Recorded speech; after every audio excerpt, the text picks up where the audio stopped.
NAMI Kentucky has two programs right now that we work with consumers, and one of them is called NAMI Connection. And what that is a consumer support group that's led by consumers, and it's for consumers.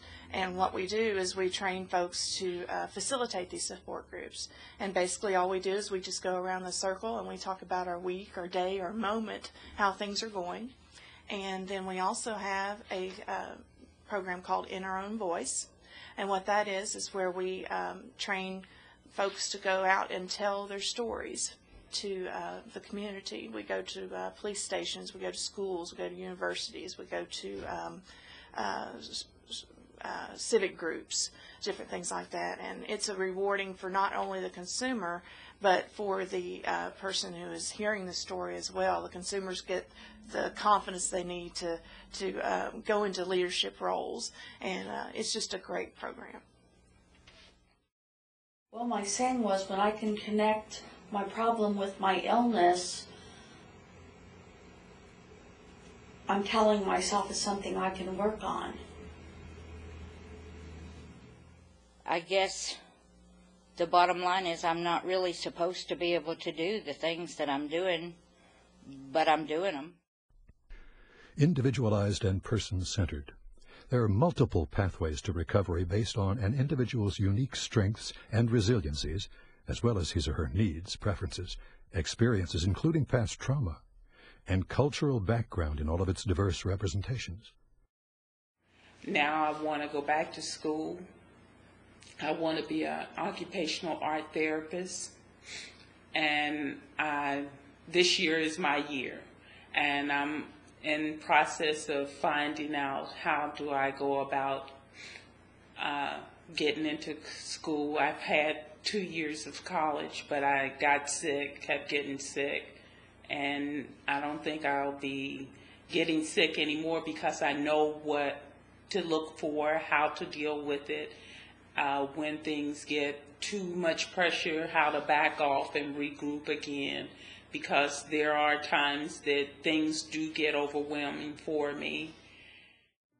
According to several nationally representative studies, about 5% to 7% of adults and 5% to 9% of children have a serious mental illness in any given year. These figures mean that millions of adults and children are disabled by mental illness each year. Major mental disorders cost the nation at least $193 billion annually, and that's in lost earnings alone. Nonlinear. Recovery is not a step-by-step process, but one based on continual growth, occasional setbacks, and learning from experience. Recovery is more than just a concept. It has to be actualized. You can be on a desert island and have the flu. The symptoms can abate, but you don't feel no better unless you're on the boat going somewhere. And to me, recovery is getting on the boat and going somewhere. And then, ideally, you're driving the boat one of these days, or you're driving a car, or you're doing something. What brought about recovery? It was a support system. There were people who stepped out and said early on, you can do something.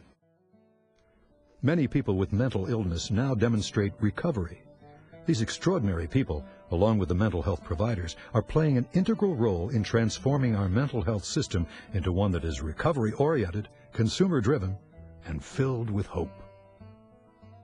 The biggest barrier to almost anything is ignorance, and I think it's ignorance that leads to stigma, which is, for me, the biggest barrier for people with any of these illnesses, is that people have misconceptions, there are myths, and there's stigma associated with that. And so the key response, I think, is education, both professional to professional, professional to consumer, and consumer to professional. We all need to be talking to each other. We all need to be learning what the best of the science is, and what the best of the information is from those people who have lived the illness and have encountered the service delivery system. So the more we know, I think the further along we're going to be. The more we talk with one another, I think the further along we're going to be. Abraham Lincoln's well-known melancholia was not seen as a character flaw. Today, the immensity of a Lincoln-sized depression might disqualify a candidate from virtually any elected office. Back in Lincoln's time, living successfully with mental illness was apparently viewed as a character virtue. It was their gift. I'm interested in talking about gifts because gifts are sort of the fundamental building block to the program design here at Phoenix Place. We are forever changed once we recognize what our gifts are. The Phoenix Place leadership team here of peers, we all share sort of in our ideology. I went from being real shy and quiet to being one of the more outspoken clients. Peter Block calls our gifts the idea of us searching for success that will bring us our highest achievement and confronts people with their essential core that has the potential for them to make a difference and change their lives for good. Today, I think we view recovery as a journey. We know it's not necessarily a destination. It's different people take different journeys in getting there. To think that through education we help create awareness, and through that awareness then we have understanding. And that's with elected officials, the general public, law enforcement, a variety of different populations that we like to reach. So there is a lot that goes into recovery today, but it is possible. And that's what our hope is for everyone with a mental illness, that they do have recovery. We believe family members and consumers need to advocate at a local and a state level and a national level as well. And that's very important in recovery as well. If you don't have a healthy population, you're not going to have a lot of other things that are so important to all of us. A healthy workforce, so that's going to affect economic development. You're not going to be able to bring people in to create businesses or bring businesses to the state without a healthy workforce, and that includes physical and mental health.